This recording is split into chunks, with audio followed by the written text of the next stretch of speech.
Muito bem. Então, as pessoas perdem a capacidade de consumo.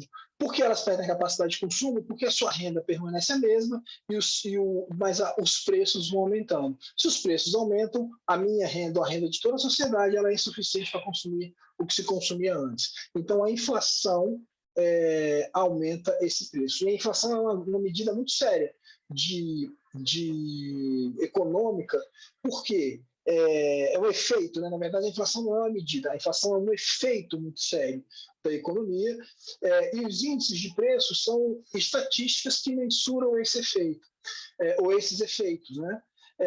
E por que é importante mensurar esses efeitos? Por que é importante acompanhar a inflação? Porque toda a base da economia ela é feita no objetivo de todos os modelos econômicos, todas as políticas econômicas, ela é feita no sentido de fazer com que a população, a sociedade, né, envolvida em determinado estado ou em determinada região, ou a população que sofre os efeitos da política econômica, que ela atinja um bem-estar econômico e social. E esse bem-estar econômico e social bom, enfim, para cada sociedade ele vai ter um parâmetro, mas é no mínimo condições de moradia, condições de alimentação, de educação, de saúde, de vestimenta, enfim, de lazer, né? E à medida que isso se torna mais farto, em que há mais oferta na sociedade desses bens, né, e serviços, mais esse estado de bem-estar social ele é atingido. À medida em que o preço, né, da economia, que os preços da economia sobem, à medida que os valores, que o custo de vida aumenta, a gente vai perdendo o poder de adquirir esses bens. E a gente vai diminuindo o nosso bem-estar social, né?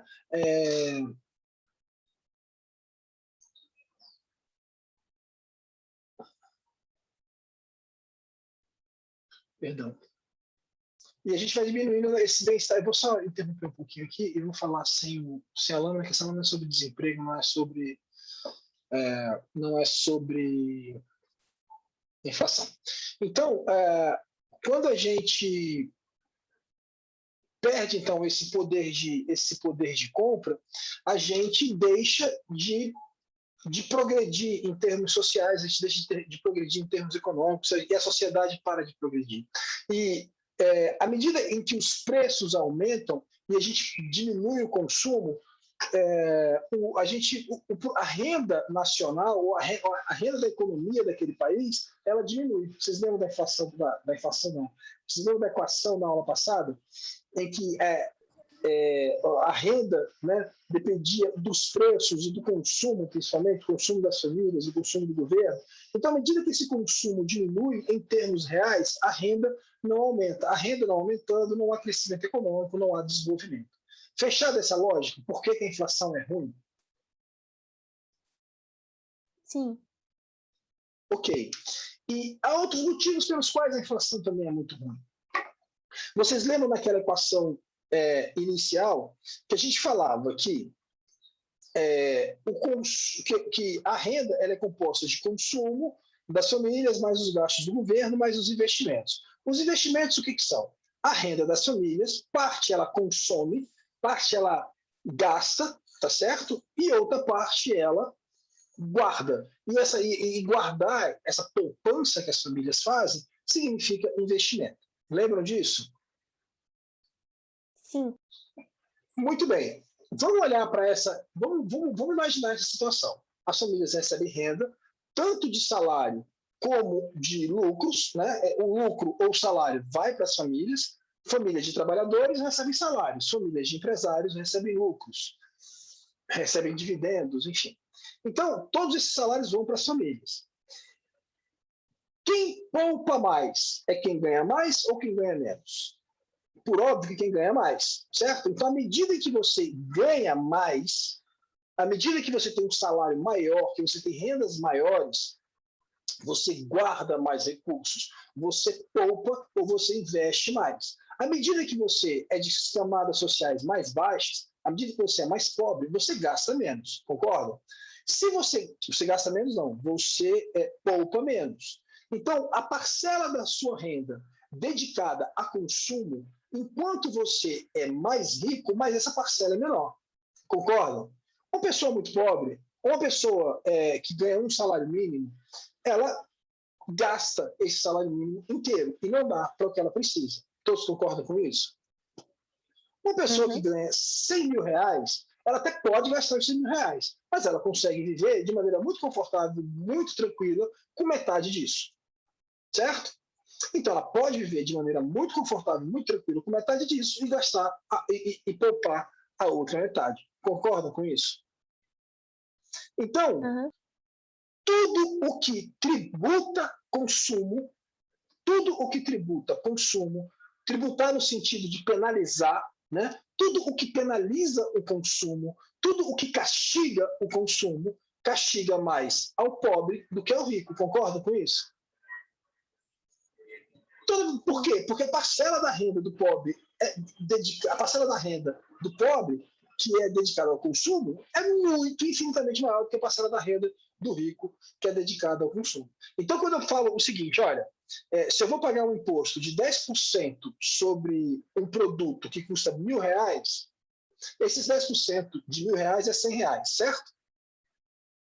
Esses R$100, ele é igual para o rico e igual para o pobre? Não. O que vocês acham? Não mesmo. Não mesmo. Não mesmo. Não mesmo. Exatamente, não mesmo. Então, quando eu compro um quilo de feijão e eu pago ICMS com a mesma alíquota num quilo de feijão, a pessoa que trabalha um diarista ou uma pessoa que não consegue ganhar nem um salário mínimo, ela está pagando em termos de valor exatamente a mesma proporção, o mesmo valor que o milionário paga por um quilo de feijão de imposto. Tudo bem? Então, não é porque se paga a mesma coisa que o imposto não é porque a gente paga em cima do valor de um bem que aumenta. Então, eu pago 10% em cima de um bem que vale 1.000 e pago 10% em cima de um bem que vale 100 mil, isso não significa dizer que esse encargo ele é progressivo. Ele é ao contrário, ele é regressivo. Ele atinge muito mais as pessoas que têm menos renda. Concordam? E a inflação é exatamente isso. A inflação, como ela atinge diretamente o consumo, ela é uma penalização, é uma maldade totalmente regressiva. Ela atinge muito mais aos pobres do que aos ricos. Né? Os ricos, via de regra, ou a classe média, que é quem mais reclama da inflação, porque é que mais consome em termos de... porque, assim, o mais pobre, ele tem o viés de consumo, o mais pobre consome tudo o que tem. Mas ele consome uma cesta muito limitada de bens. Limitadíssima, porque a renda dele não é suficiente para consumir. O rico consome muito pouco em relação à sua renda, porque a renda é muito alta. Então, ele não precisa gastar todo o dinheiro dele em consumo. Ele consome, mas a renda é muito alta, então sobra muito mais recursos do que ele consome. Então, essa parcela da população, os ricos, eles... E olha, aqui rico, pobre e classe média é só uma abstração, tá? Pra gente, eu não vou definir aqui quem é o quê. Depois eu explico por quê, quando a gente estiver tratando dessa questão de desigualdade de renda, de distribuição, eu explico por quê. Mas vamos pensar numa abstração. Né? Eu não vou classificar quem é pobre e quem é rico aqui. Agora, por enquanto. Tá? Então, o rico, por mais que seja enorme o consumo dele, quer dizer, é enorme o consumo dele, muito maior do que o consumo do pobre, muito maior do que a classe média, mas esse rico, a parcela da renda dele que ele usa para consumir é extremamente pequena. Então, esse imposto, a inflação o castiga muito pouco. A sua renda é livre desse processo, porque ele vai investir, porque vai fazer com que a renda que sobe vire mais capital, vire mais lucro, vire mais receita, e ele não sente tantos efeitos da inflação. De outro lado, a classe média, que tem proporcionalmente um consumo maior em termos absolutos do que a classe baixa, mas menor em termos relativos, mas que também não tem uma sobra muito grande, essa é a que mais sente a variação de preço e a inflação. Por que essa é que mais sente a variação de preço e a inflação? Porque essa tem mais condições de consumir. O pobre, coitado, ele é o mais sacrificado, mas ele consome tão pouco, é da mão para a boca. Né? Quer dizer, o pobre, se você imaginar que a pessoa ganha R$1.000 por mês, uma pessoa que consegue trabalhar, a gente vai falar de desemprego agora, a gente vai ver que essa situação é complicada, uma pessoa que consegue ganhar R$1.000 por mês, ela só consegue comer mal, e vou usar esse termo aqui, mal e porcamente. Né? uma renda familiar de R$ 1.000 por mês. Essa pessoa, ela sente a inflação porque esses R$ 1.000 mês que vem não serão suficientes para ela consumir a quantidade de caloria mínima necessária para a sua sobrevivência, ou pelo menos a mesma do mês anterior, e no mês seguinte essa caloria vai diminuir, e no mês seguinte essa quantidade de caloria também vai diminuir, e ela vai sofrer muito em relação a isso. Mas a percepção dela está limitada ali a 1, 2 ou 3 bens de bens que compõem a sua cesta de utilidade, né? Uma cesta mínima de utilidade, uma cesta irrisória, que compõe muito mais uma penúria do que uma utilidade. E a classe média, que tem uma cesta muito maior e muito mais ampla, ela se depara muito mais com os efeitos da inflação. Não porque sofra mais, né? Como visto, a inflação ela é um encargo muito mais para os pobres, mas ela tem uma percepção maior. E a gente tem muito essa questão de efeito de política econômica, né? Quem sofre mais, mas para quem sente mais, quem tem uma percepção maior. Em política econômica, não, em política pública. Toda qualquer política pública, ela tem essas duas características de atuação. Toda vez que se traça uma política pública, toda vez que se objetiva atingir um objetivo público, ou um fim público, perdão, objetivo atingir um objetivo ficou horrível, né? Mas toda vez que se objetiva um fim público, é importante que essa pessoa, que o estrategista da política pública, tanto seja ela econômica, seja ela de segurança, seja ela de saúde, seja ela de combate à corrupção, seja ela de educação, enfim, qualquer uma delas, é importante que, além da efetividade em termos de resultado prático do que se pretende fazer, por exemplo, redução da corrupção, redução da criminalidade, aumento do número de vagas em hospitais ou em escolas.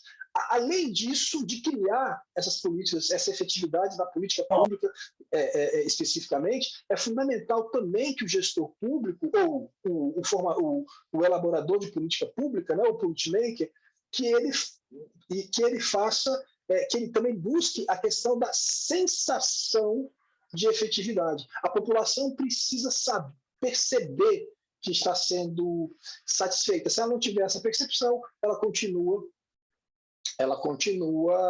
a política pública não tem muito sentido. Um bom exemplo disso é que uma das formas de censurar a política pública em termos de segurança pública, como se mede essa política pública em termos de segurança pública, além do número de assassinatos, número de assalto, número de crimes de assalto à mão armada, enfim, de todas as caracterizações de crime, também se verifica o índice de sensação de segurança.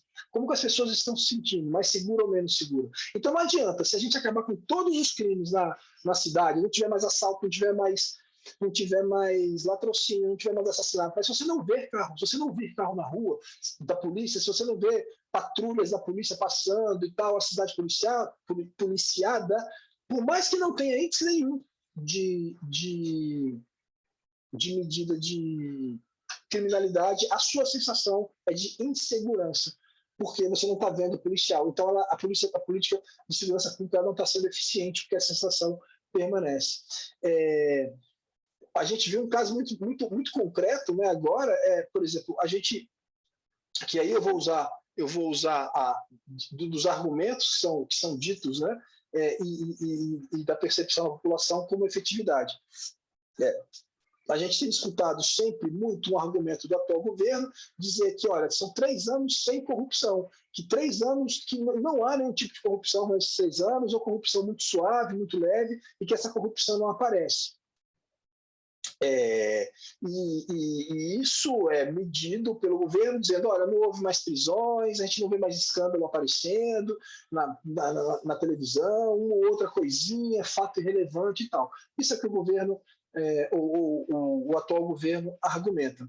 A Transparência Internacional, ao fazer o ranking de sensação de corrupção mundial, a sensação de corrupção do Brasil tem piorado e piorou nos últimos 5 anos de maneira sequencial, ou seja, esse ano 2021, esse ano, né, que foi ano passado, 2021, a sensação de corrupção foi maior do que a de 2020, que foi maior do que a de 2019, ou seja, por mais que o governo, na sua regra, na sua medida, considere que não há corrupção, ou que a corrupção diminuiu, seja lá que parâmetro ele utilizou, a população não enxerga assim, pelo menos a partir dessa medida de efetividade de política pública. Né? Então, é importante que haja essa sensação. Eu falei isso tudo para lembrar da história da inflação para os pobres, da inflação para a classe média. A inflação para a classe média, então, ela é muito maior em termos de percepção do que para o pobre. Por quê? Porque a cesta de bens consumida pela classe média é muito maior do que a cesta de bens consumida pela classe mais baixa, mais pobre, porque efetivamente não tem condições de consumir o mínimo necessário por sobrevivência digna. Né? Tá claro para vocês até agora? Mão levantada, João. Pode falar, João. Professor, o senhor disse quanto aos malefícios da inflação, mas a inflação também é uma análise de crescimento econômico, certo?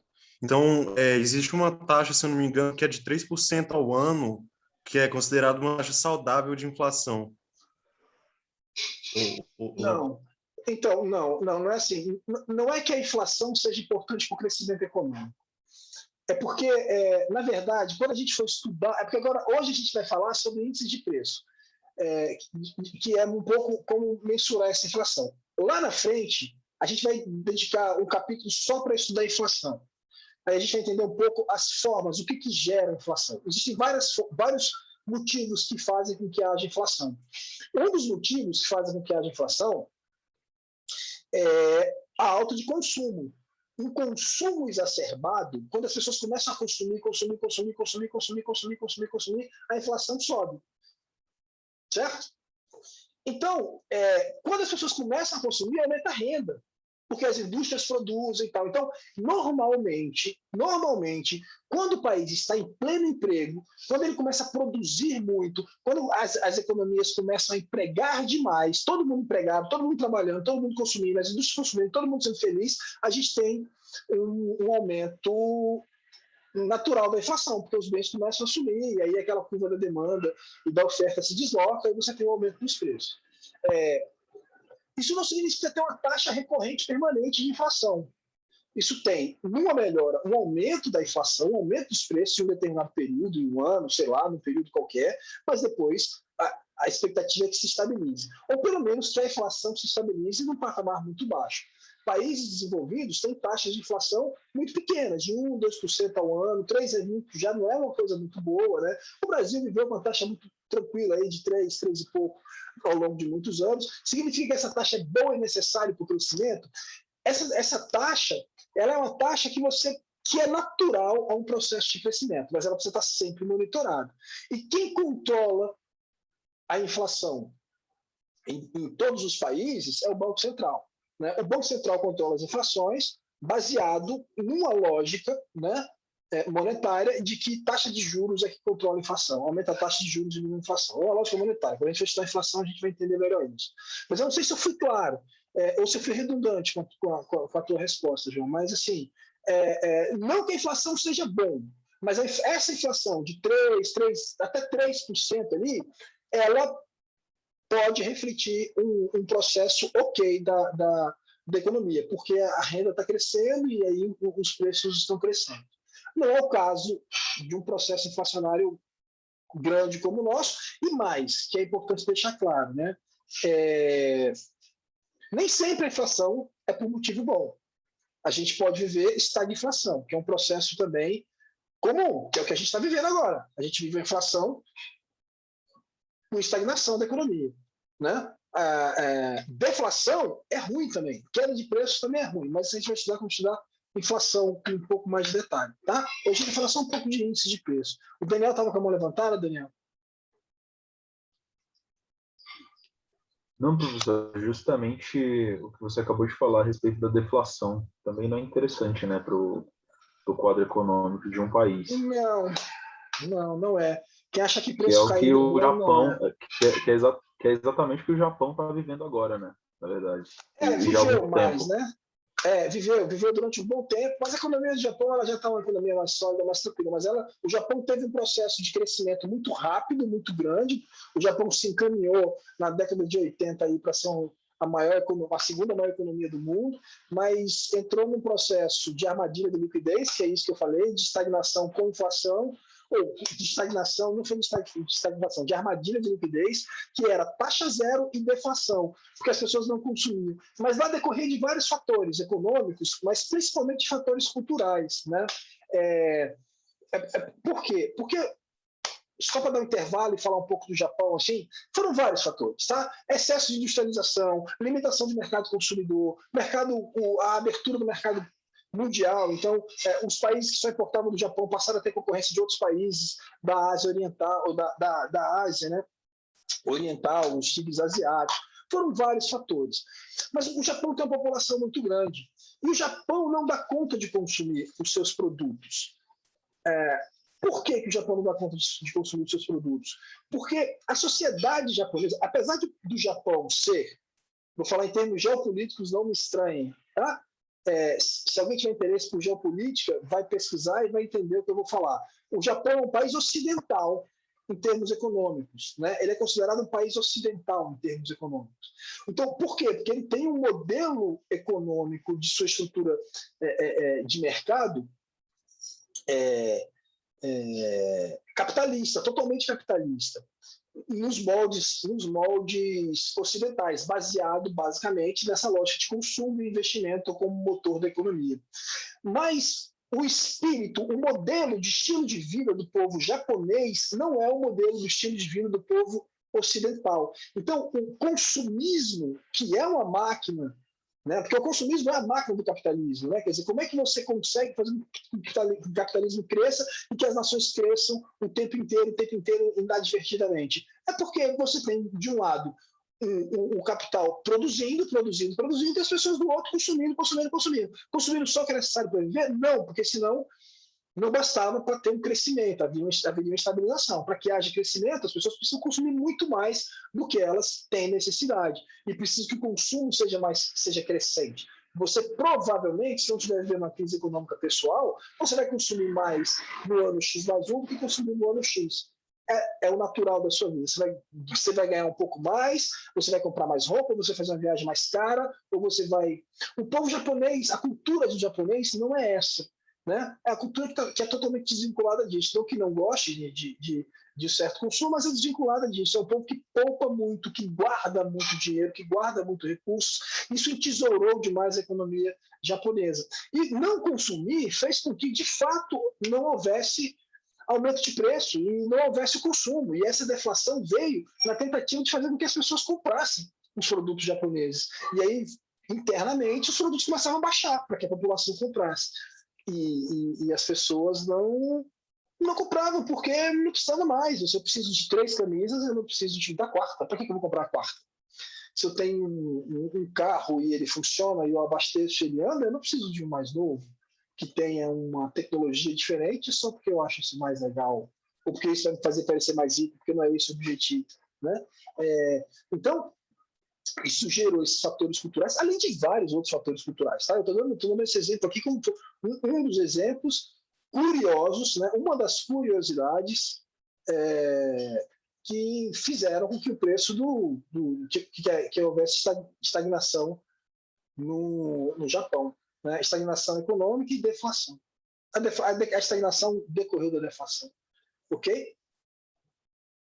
Muito bem, mas falando em estrutura de inflação, a gente vai estudar a inflação com mais detalhe ainda, mas estrutura para falar de como se medir a inflação. A inflação é medida por índices gerais de preço. E como é que se mede índices gerais de preço? Os institutos de estatísticas, estudos são estatísticas, né? Os institutos de estatística do mundo inteiro, dos países desenvolvidos, dos países ocidentais desenvolvidos, eles produzem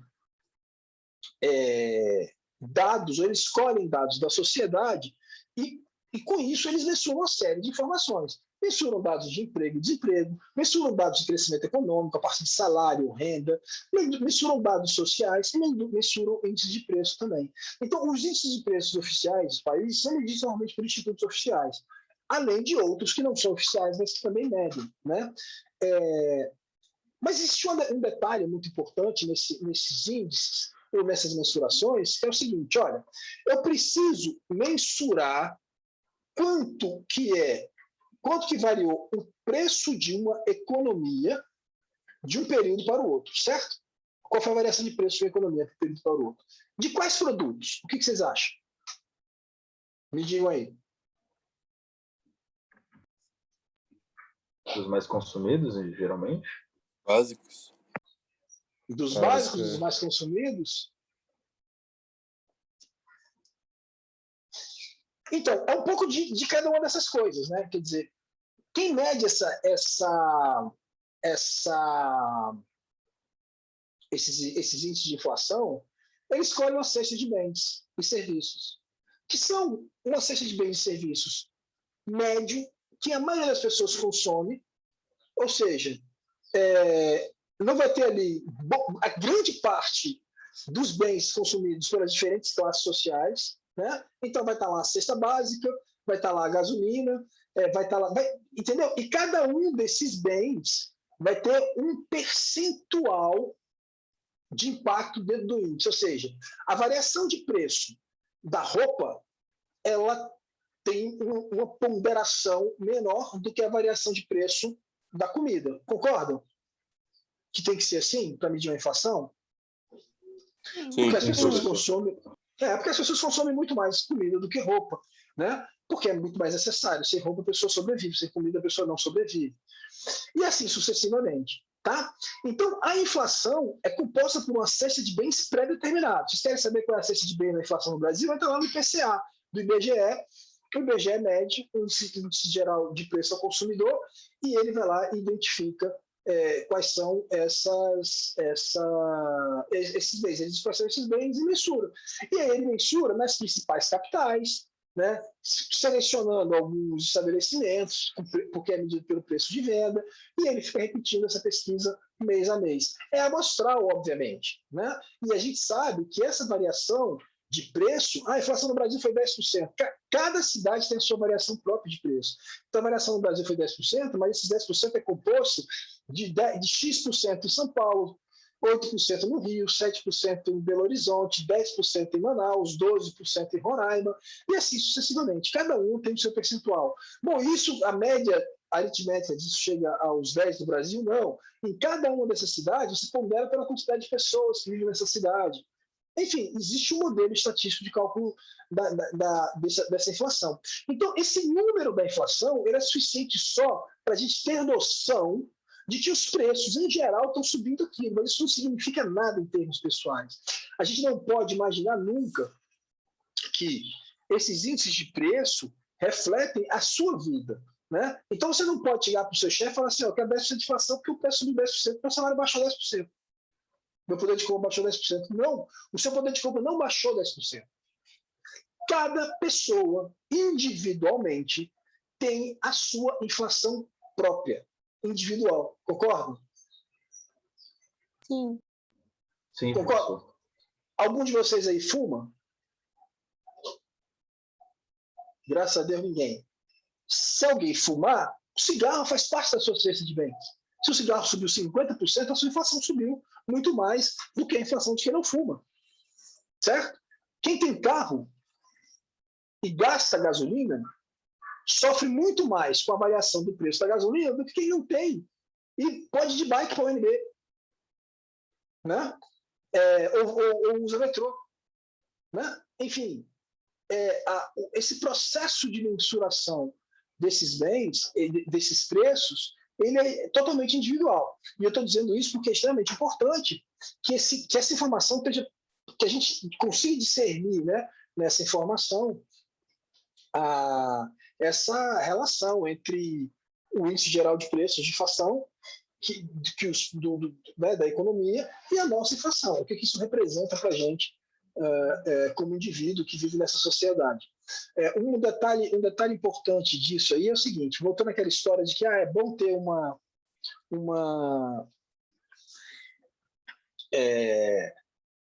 certa inflação na economia, essa lógica de que tem que ter um mínimo de inflação na economia é que gerou um modelo de metas de inflação. Né? O modelo de metas de inflação, que não era um modelo muito comum antes da década de 90, ele surgiu e ele vem aí na década de 90 e começa a ser utilizado no mundo inteiro, e desde então o Brasil estabelece. E a lei de responsabilidade fiscal manda colocar num... Tem gente me atrapalhando aqui, só um pouquinho, mostrar para vocês aqui que está me atrapalhando. E a lei de responsabilidade fiscal manda que determina que a LDO, a cada ano, estabeleça a meta de inflação do ano seguinte. A meta de inflação é justamente isso, né? Quer dizer, você tem uma meta e que é importante que você atinja, que você cumpra, que a inflação não seja menor do que essa meta, nem que seja, nem que seja maior do que essa meta. E se estabelece dentro dessa meta uma margem de erro, um teto superior e um teto inferior, né? E que a inflação pode transitar dentro daquela margem de erro. Você tem o centro da meta, um teto superior e um teto inferior. Então, é muito comum, quando a gente vê a inflação aumentando, você vê períodos de inflação aumentando, e por que esse teto, né? Porque esse controle ele não é feito de uma hora para outra, né? Os efeitos econômicos eles aumentam o preço em períodos ou em momentos que são um pouco com alguma defasagem de tempo. Então, medidas de hoje vão influenciar na inflação daqui a um mês. Né? O aumento da gasolina hoje, ele aumenta a gasolina, mas vai aumentar o preço dos derivados ou de outras coisas que são necessárias para o consumo da gasolina daqui a um mês, não agora. Né? Então, é extremamente importante que haja, né, que esses institutos de estatísticas e os formadores de políticas econômicas acompanhem essa evolução da inflação a partir dos índices de preço, para que vá ajustando essas estatísticas. Então, a gente tem o centro da meta, teto da meta e o piso da meta. Se a inflação começa a se repetir acima do centro, mais próximo do teto, ok, a gente está cumprindo o teto, a gente está cumprindo a inflação, a meta de inflação. A gente está batendo no teto, isso significa dizer que é uma tendência de que ela saia do teto. E se ela não puder sair do teto, eu preciso tomar medidas que reduzam a inflação, políticas econômicas que reduzam a inflação. Bom, então é só tomar medidas de políticas econômicas que reduzem a inflação? Se fosse assim, a gente já teria reduzido a nossa, né? A gente passou 2001 sofrendo muito com inflação, provavelmente em 2022 a gente ainda vai ter uma inflação, mas bem menor do que 2021, mas a gente ainda vai ter inflação, e não é por conta dessas medidas que o governo está tomando, que tomou desde o ano passado, que a inflação baixou. E provavelmente não é por elas que a inflação vai baixar, porque senão resolveria, voltaria para o centro da meta. E a meta agora está muito mais alta. Tudo bem para vocês aí? Tudo bem. Ok, então, pessoal. Beleza. Bom, vamos falar um pouco, então, sobre desemprego, né? Outra forma, outra atividade, outra medida estatística que deve ser utilizada pelos países, né, para a formação de suas políticas econômicas é o desemprego. Tá? Bom, e por que a gente fala de inflação e desemprego mais ou menos no mesmo momento? É que antes dessa lógica da curva desse trabalho de metas de inflação, isso vem de uma teoria muito antiga, que é a teoria de Phillips. E o Phillips, a partir da curva de Phillips, ele cria uma relação inversa entre inflação e emprego. Ele diz que na economia, enquanto há mais empregados, maior a inflação. Enquanto há menos empregados, menor a inflação. Então, o formador de política econômica tem que optar entre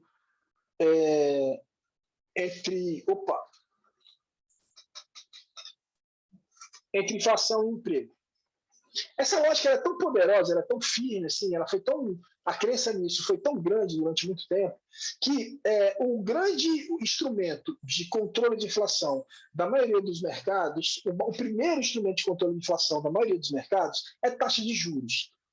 E quem faz é o Banco Central. Em todos os países, ou pelo menos a grande maioria dos países, que tem o Banco Central, né, países capitalistas, ocidentais, com mínimo desenvolvimento, que controla as taxas de juros do mercado, é o Banco Central, e essa taxa de juros esse controle de taxa de juros serve basicamente como instrumento de política monetária para combate à inflação.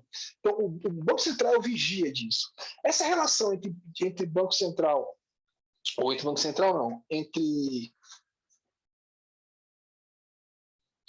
emprego e inflação, ela é tão grande, que alguns países, como os Estados Unidos, por exemplo, o Banco Central é responsável não só pela política monetária de taxa de juros para controle da inflação, mas também pela política de emprego.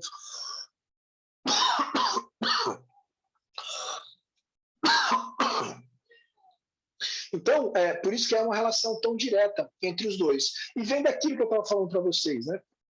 À medida que você... A lógica, né, da curva de Phillips à medida que você contrata mais, emprega mais as pessoas, a renda das pessoas aumenta, aumentando a renda, a tendência é que aumente a demanda, aumentando a demanda, aumenta o preço, aumentando o preço, aumenta a inflação. Tá?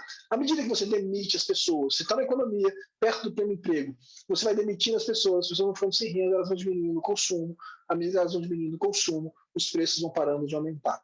Tudo bem essa lógica? Acho que sim. Pode repetir só o finalzinho? Sim, a lógica, Débora, é baseada no fato de que a gente parte da premissa de que quando aumenta a demanda por produtos e bens, aumenta o preço. Quando diminui a demanda, diminui o preço. Certo? A gente parte desse princípio. Beleza? Então, se eu aumento o emprego, as pessoas empregadas, com mais gente empregada, eu vou ter um aumento de renda geral da população, não vou? As pessoas deixam de ganhar zero e passam a ganhar alguma coisa, concorda? Essas pessoas, elas passam a consumir, beleza? Como elas passam a consumir, elas vão procurar mais bem. O aumento agregado de uma demanda vai acontecer. Então, a demanda geral da sociedade vai aumentar, porque eu tenho mais gente ganhando dinheiro, as pessoas vão procurar mais comida, vão comprar mais tecidos, vão comprar mais escolas, e assim vão pagar mais por escolas, e assim sucessivamente, concorda? Tá, entendi. Entendeu? Aí o preço sobe. Tá? Então, aumenta o emprego, aumenta a inflação.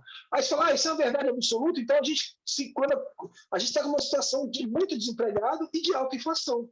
Né? A gente estava até o final de 2021, com 14 milhões de desempregados, com inflação de mais de 10% ao ano. Né? Então, a gente veja que essa equação ela não se confirmou, porque o motivo da inflação não foi tão óbvio. Né? E enfim, e o que aconteceu agora? E eu vou falar um pouco de emprego, né? Eu trouxe aqui para vocês, só um minutinho. Eu trouxe aqui para vocês já tinham visto esse negócio antes, mas eu trouxe aqui para vocês a última pesquisa, a penúltima pesquisa, na verdade, de empregados e desempregados do IBGE, do CAGED, e a gente tinha essas características aqui. Ó. A gente estava com 13 milhões de desempregados na penúltima. E aí, essa semana, depois que eu preparei isso, saiu a última, né? E ela caiu para 12 milhões e pouco. Na verdade, a gente teve aí uma criação de mais de 1 milhão de vagas no Brasil nesse último trimestre.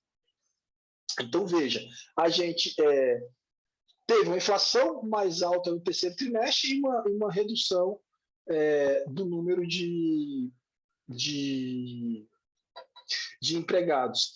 É importante destacar aqui que nessas mensurações eu não compartilhei ainda não, estou falando e não compartilhei. Está aqui, desculpa. Então o quadro é esse. Então é o seguinte, ó, era essa quantidade aqui, 13.453.000, a quantidade de desempregados, uma inflação muito alta. Isso é um índice muito alto de inflação. Né? Isso é quase 15% de inflação.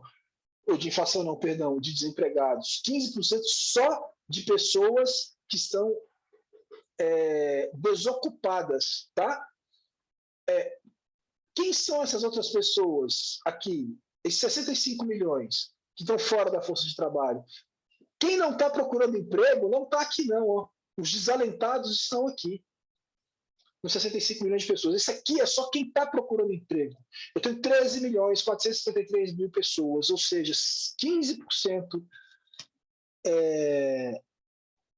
da população. Não, peraí. São 13 milhões. Professor, pode falar. onde é que os autônomos entram aí? Os autônomos são ocupados. autônomo, camelô, porque isso é feito perguntando, não é a partir de registro, né? Então, isso é feito por meio do PNAD, que é a Pesquisa Nacional por Amostra de Domicílios, ou pelo CAGED, que é aquele cadastro geral de empregados e tal. Então, isso são vários dados cruzados, tá? Tanto você tem dados de emprego e desemprego do PNAD e empregos e desempregos do CAGED, os dois feitos pelo Poder Executivo. Um é feito pelo Ministério do Trabalho, era pelo Ministério do Trabalho, agora voltou a ter o Ministério do Trabalho, mas não fazia. O Ministério do Trabalho fazia o CAGED e o IBGE faz o PNAD. Mas os dados da PNAD, ele pergunta para as pessoas, você trabalha? A pessoa fala, trabalho, com o quê? Você fala, eu sou camelô. Beleza, está aqui. Eu dirijo van, está aqui. Eu carrego laranja na feira, está aqui. Está ocupado. O que importa é ela estar ocupada. Os 13 milhões de pessoas, elas são completamente desocupadas. Tá? Elas estão sem trabalho. Né? E as pessoas que estão desocupadas, mas não estão procurando emprego, elas estão aqui nessa faixa verde, são 65 milhões de pessoas, que é fora da força de trabalho. O que está fora da força de trabalho? Todo mundo abaixo de 14 anos, que é fora da força de trabalho, e as pessoas que são acima de 14 anos, mas que não estão procurando emprego. Né? Quem não está procurando emprego? A dona de casa, que não quer trabalhar, ou porque desistiu de procurar emprego, ou o universitário que está na universidade, mas que resolveu só estudar, o cara que está fazendo a pós-graduação e resolveu só fazer pós-graduação, mas milhões de pessoas que estão, por exemplo, moradores de rua. Morador de rua não está procurando emprego. O morador de rua não está ocupado, ele não está caracterizado como ocupado, e ele também não está procurando emprego, ele está subsistendo, ele está sobrevivendo e subsistindo a partir de doação do que é dado para ele e tal, mas ele vive ali naquele processo de degradação. Tem milhões de pessoas que vivem aqui na sociedade e que não procuram mais emprego porque não conseguem emprego, né? Porque desistiram, que são chamados desalentados, tá?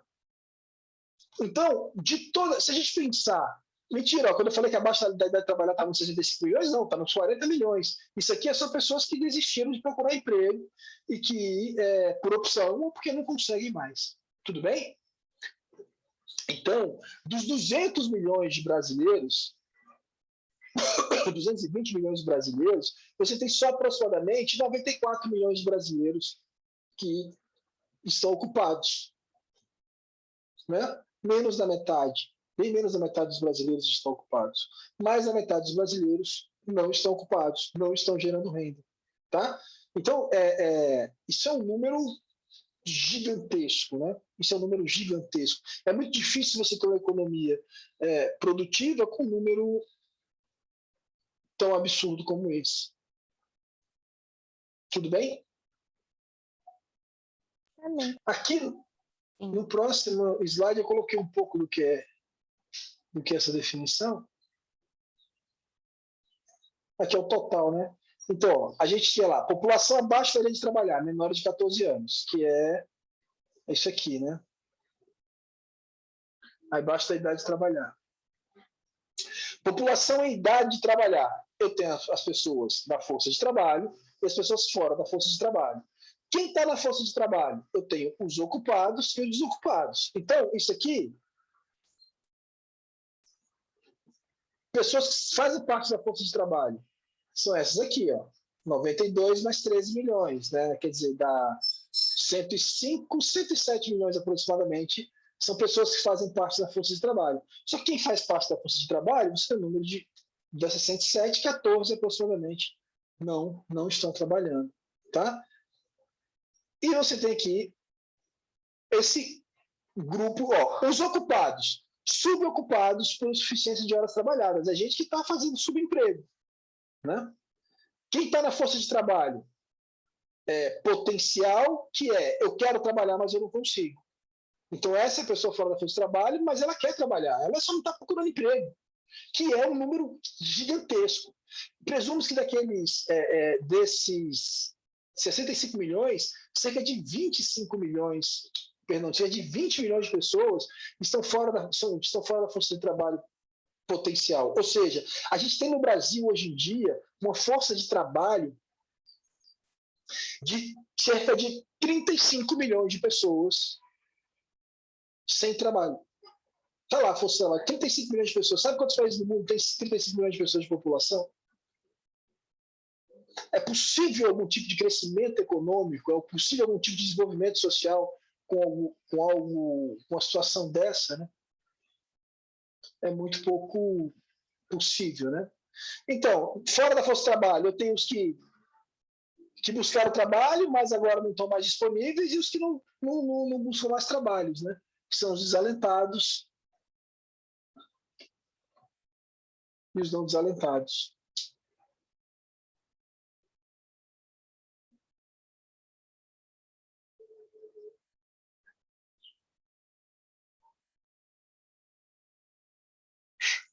Tudo bem aí para vocês?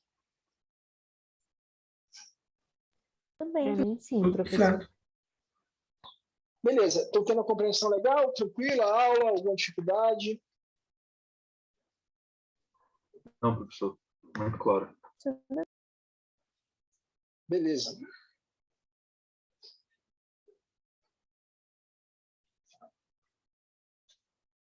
Eu vou pegar só uma água aqui, só um minutinho, tá?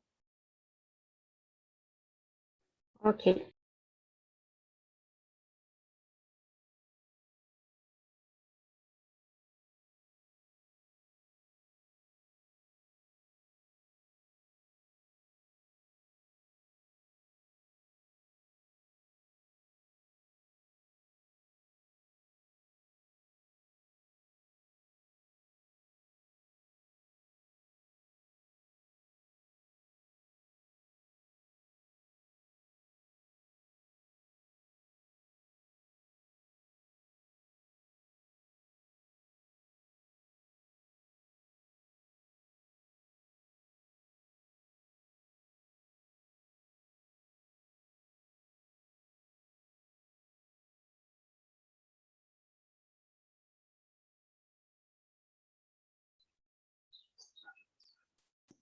Ô, pessoal, obrigado. Desculpa ter parado aí, só que eu fui pegar uma água, minha garganta está muito seca. Muito bem. Então,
Você está mutado, professor.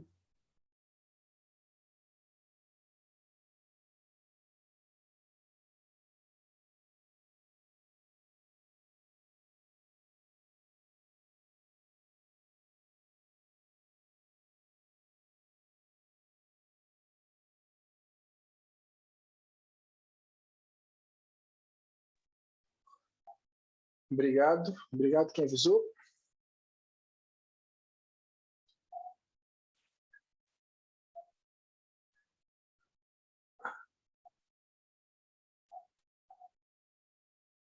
Beleza, a gente vai estar no capítulo 3 agora. Falar um pouco do capítulo 3 até a hora que perto aí de acabar a aula, tá? Se eu parar antes é porque para não desenvolverem um raciocínio que fique pendurado aí para um segundo momento. Muito bem. Então, a gente vai falar do capítulo 3, e esse capítulo 3 a gente fala um pouco de renda nacional, né?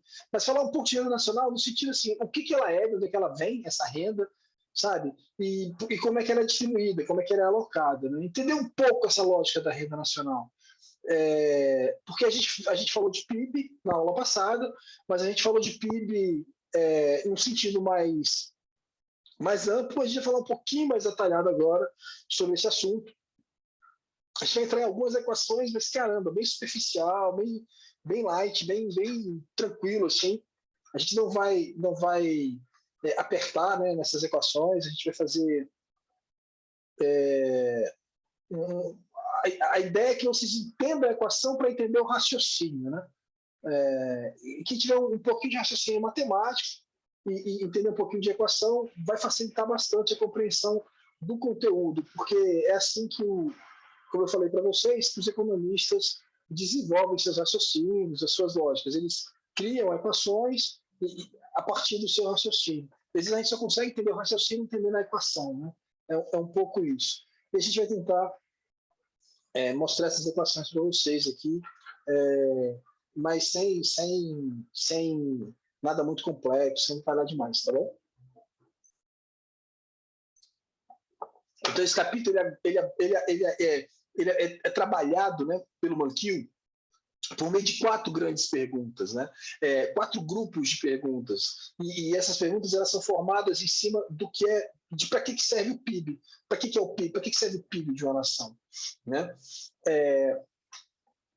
A gente já viu que o PIB mede a produção total de bens e serviços de uma nação, né?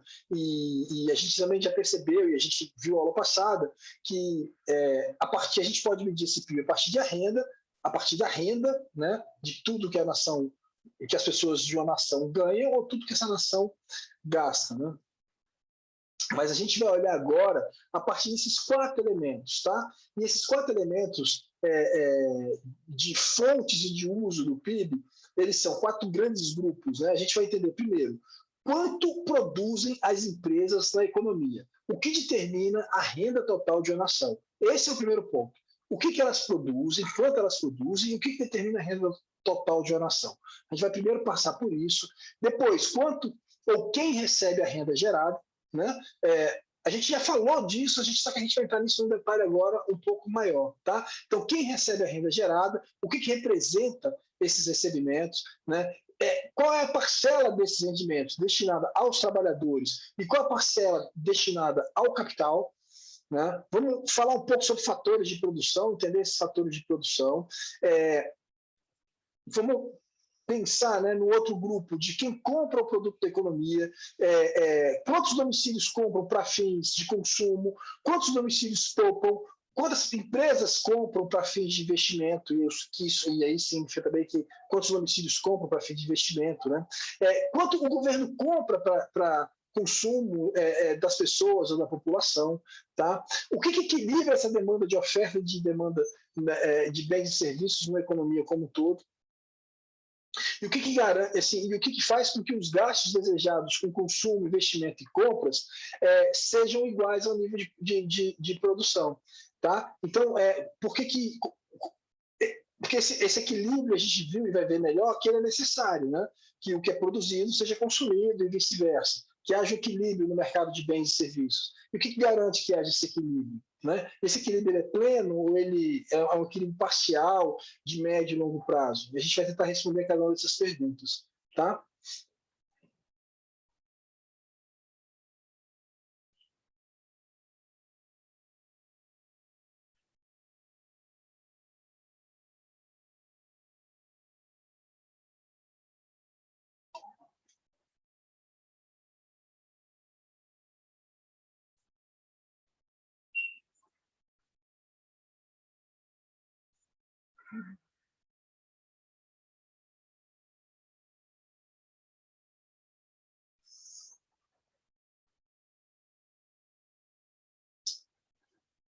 Deixa eu compartilhar aqui um ciclo com vocês, uma figura, que é uma figura do Mankiw, e que eu botei num slidezinho. Toda vez que eu tenho que compartilhar alguma coisa, eu me enrolo.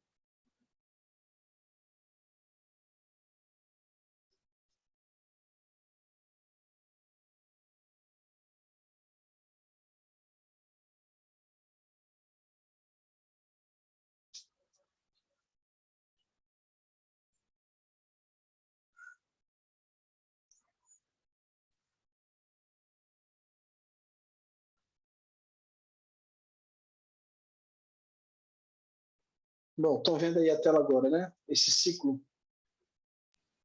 Estamos sim. Sim. Muito bem.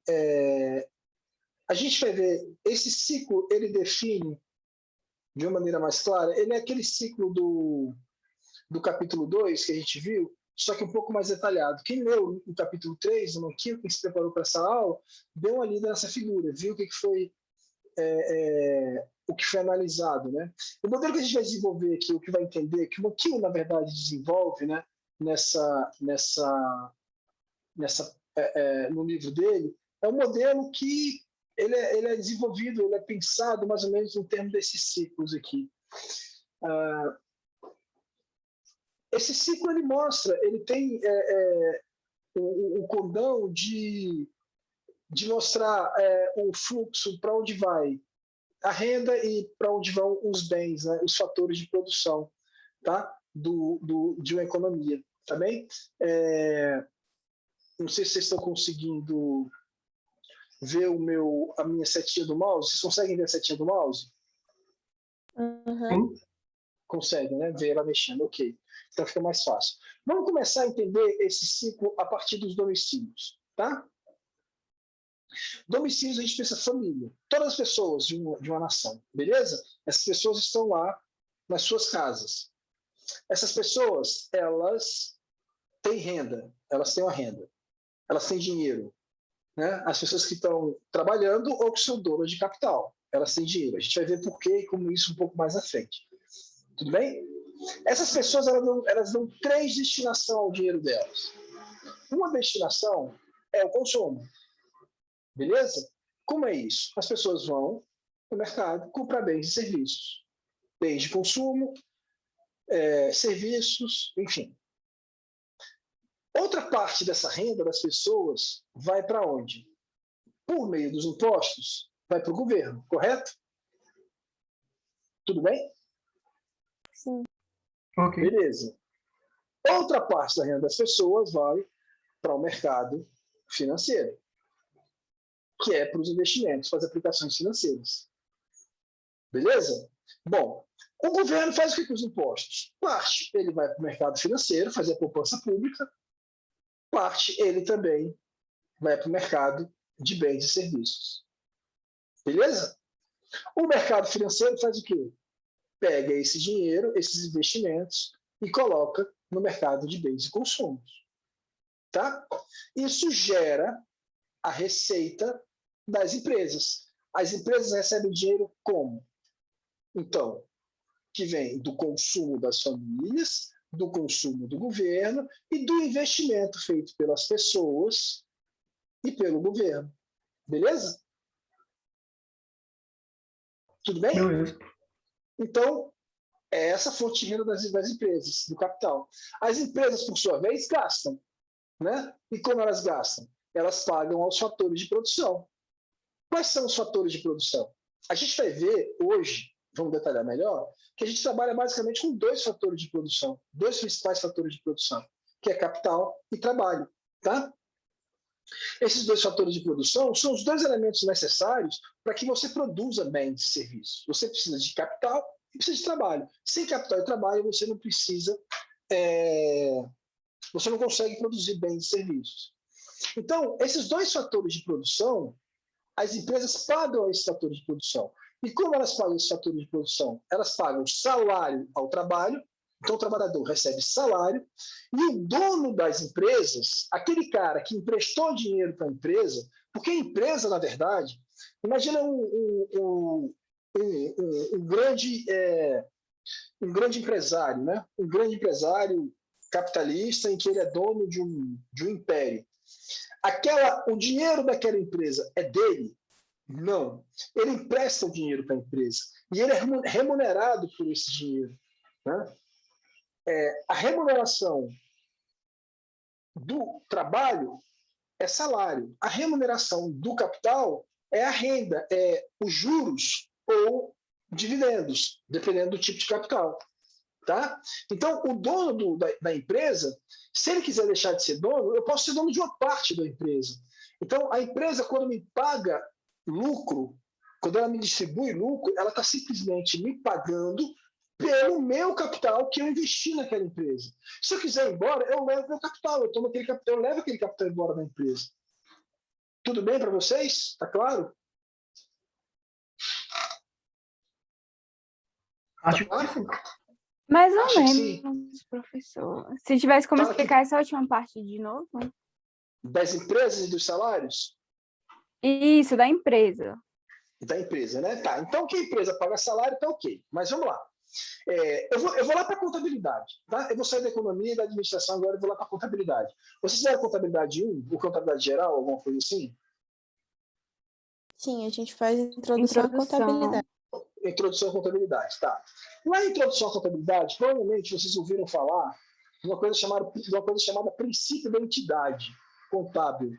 O que diz esse princípio? Ele diz o seguinte, olha, a gente não pode confundir a entidade empresa com a entidade sócios, tá? Sócios são donos da empresa, mas a empresa, o capital da empresa é da empresa e não dos sócios, beleza? Então, quando eu vou montar uma empresa, eu vou lá e falo assim, olha, eu tenho 5 milhões, eu vou montar um restaurante, comprar um imóvel, montar toda a infraestrutura, deixar para capital de giro, então com esses 5 milhões eu vou montar um restaurante. Esses meus 5 milhões eu dei para a empresa, ou eu emprestei para a empresa. Um empréstimo de risco, mas eu emprestei para a empresa. A empresa, por mais que seja eu que faça a gestão dessa empresa, ela vai pegar aqueles 5 milhões e ela vai produzir, vai gerar produto, vai gerar serviço, vai gerar comida, bem-estar, experiência, as pessoas vão pagar por aquilo e as pessoas vão remunerar a empresa. Então as pessoas vão vir aqui e vão remunerar a empresa.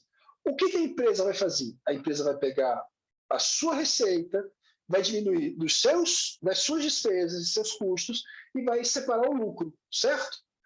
Parte do lucro da empresa, um dos custos é pagar salário.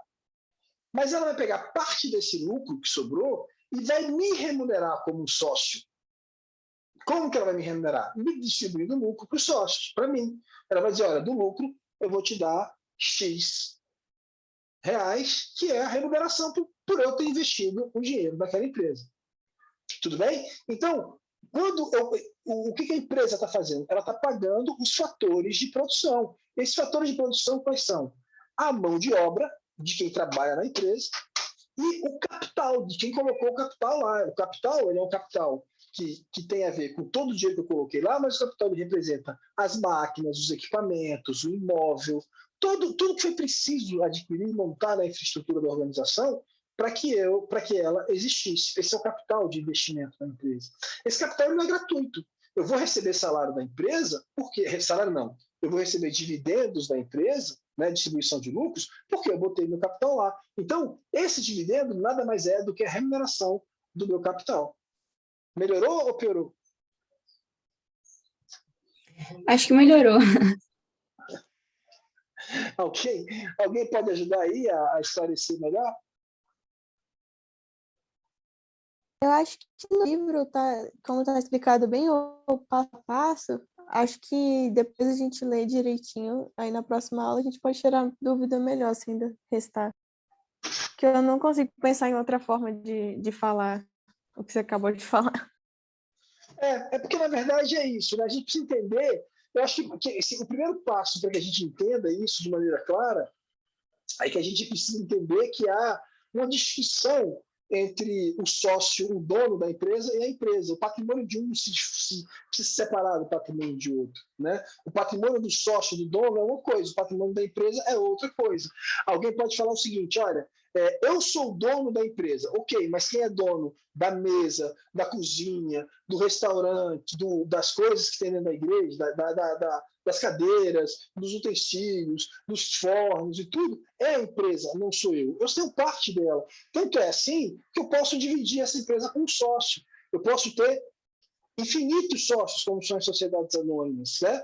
E eles não são os donos efetivos das coisas que tem na empresa. Eles não são donos da receita que tem na empresa. Eles são donos do capital que foi investido na empresa. A empresa, então, ela passa a ter uma vida própria, passa a gerar resultados e passa a remunerar a esses donos que botaram capital lá. Então, essa é a remuneração do capital. A ideia básica é a remuneração do fator de produção do fator de produção trabalho é salário, então a remuneração do trabalho é salário, a remuneração dos juros, do capital é juros ou dividendos, e a remuneração da terra, quando a terra era um fator de produção, se você pensar na agricultura, a terra é ainda um fator de produção, seria o aluguel. Hoje em dia, as pessoas colocam a terra e os imóveis dentro do fator de produção capital. Tá? Estou inconformado, porque não ficou claro. Ficou Era assim, disso que eu tava professor, relaxa. E era disso que eu estava ideia do falando. Oi, pode falar. Não, era só para dizer, a ideia do CNPJ é justamente isso, né, professor? Que é da empresa e que é da parte societária da parte societária. O que é do sócio é do sócio, o que é da empresa é da empresa. O CNPJ é uma formalidade legal, né? Muito mais do que econômica ou contábil, mas ela serve como uma forma de você separar, dizer o seguinte, olha, é uma forma de você deixar claro, separa o CPF do CNPJ. As finanças, o patrimônio do CPF é do CPF, o patrimônio do CNPJ é do CNPJ. Assim, é uma forma muito legal de você conseguir separar bem e encaixar. Tá? E a gente vai agora não, né? Na próxima aula, porque já são 10h22, e para não ultrapassar o tempo e não tomar bronca, igual eu fui da aula passada, brincadeira, eu não tomei bronca. Eu fui só alertado de que a aula tinha acabado. Mas, então, a gente acaba a aula antes das 10h30, né? No passado das 10h30, a gente então vai definir e vai estudar justamente isso, né? Os dois fatores de produção. São esses fatores de produção e a alocação desses fatores de produção que geram todo o produto de uma economia. Quando você associa capital e trabalho, você gera o produto da economia. O produto da economia é a renda, é o Y, né, como a gente viu na equação passada. E essa renda é esse Y que a gente vai derivar, que a gente vai entender essas variações, como essa renda é distribuída em relação ao capital, em relação ao trabalho e tal. A gente vai brincar um pouco com isso na próxima aula. Tá? O que é importante deixar claro é que os fatores de produção da economia são... esses fatores, eles são pré-estabelecidos, naturalmente, né? A gente vai trabalhar com capital e trabalho, mas a gente vai trabalhar inicialmente nesse capítulo com um processo em que esses fatores são fixos, tá? Que a gente vai poder trabalhar com dois fatores fixos, né? E eles são fixos e plenamente utilizados para facilitar o modelo de entendimento disso. Então, nas equações, nas nossas suposições, a gente vai partir do pressuposto que a gente tem uma quantidade X fixa de capital na economia e uma quantidade fixa X de trabalho nessa economia. E a partir desse montante de capital de trabalho, a gente vai poder gerar o produto dessa economia. E aí a gente vai ver as possíveis variações, defeitos dessas variações e etc. Tudo bem? Tudo bem, Tudo professor. ótimo. Pessoal, então é isso. Antes que dê a hora, vamos terminar a aula por hoje. Hoje o paredão vai ser mais tarde, está passando o jogo, né? 1-0 para o Brasil. Quem está acompanhando aí? Ou está todo mundo só prestando atenção na aula? Não, só prestando atenção. Os bons Só na alunos aula, como você. professor. Com bons alunos como você, Débora e Daniel. Professor, Oi. você sabe me informar qual é o livro que você está usando de referência? O livro? É o livro do Manquinho, tem na biblioteca. Acho que lá no grupo do WhatsApp tem lá o link, não tem? Alguém colocou nas referências. Sim, na eu descrição coloquei do grupo. tanto o do livro quanto o da BCE, porque tinha gente que estava conseguindo entrar porque eu não estava conseguindo entrar no site da BCE. Aí eu coloquei lá também. Entendi. É que no livro ele é separado por partes, né? Aí eu não encontrei o capítulo 3 nele. Eu encontrei as coisas que o senhor comentou na aula, mas não está na ordem que você está comentando. Por exemplo, o capítulo 3 fala sobre a economia no longuíssimo prazo. Você está vendo o livro? É porque isso tem que ver se é exatamente o mesmo livro. O Manquinho tem vários livros. Deve ser outra edição. E aí você está na 10ª edição do livro do Manquinho. Eu tô nessa edição. Mas tá bom, eu vou procurar melhor na próxima aula. A gente vai ficar falando no capítulo 3 até A próxima aula. nas próximas aulas, né? Beleza. Obrigada. Por nada, por nada. A gente confere a edição, porque deve ser isso. Se tiver muita gente com dúvidas, vocês me falam, aí eu abro o livro e mostro para vocês aqui. O meu livro ele é do Kindle. Então eu consigo abrir para vocês olharem o livro aqui. Se começar a ter dúvida, a maioria tiver mais alguém com dificuldade, para vocês compararem com a edição de vocês. Tá bem? Eu consigo compartilhar a tela do Kindle aqui. Certo, professor. Beleza? Ok. Valeu, pessoal. Até quinta. Uma boa Valeu, noite. Fiquem com professor. Deus aí. Bom descanso. Tchau, tchau. Bom Boa Tchau, noite, professor. Boa noite, Boa professor. noite, Tchau, professor. Até quinta. Valeu. Bom descanso.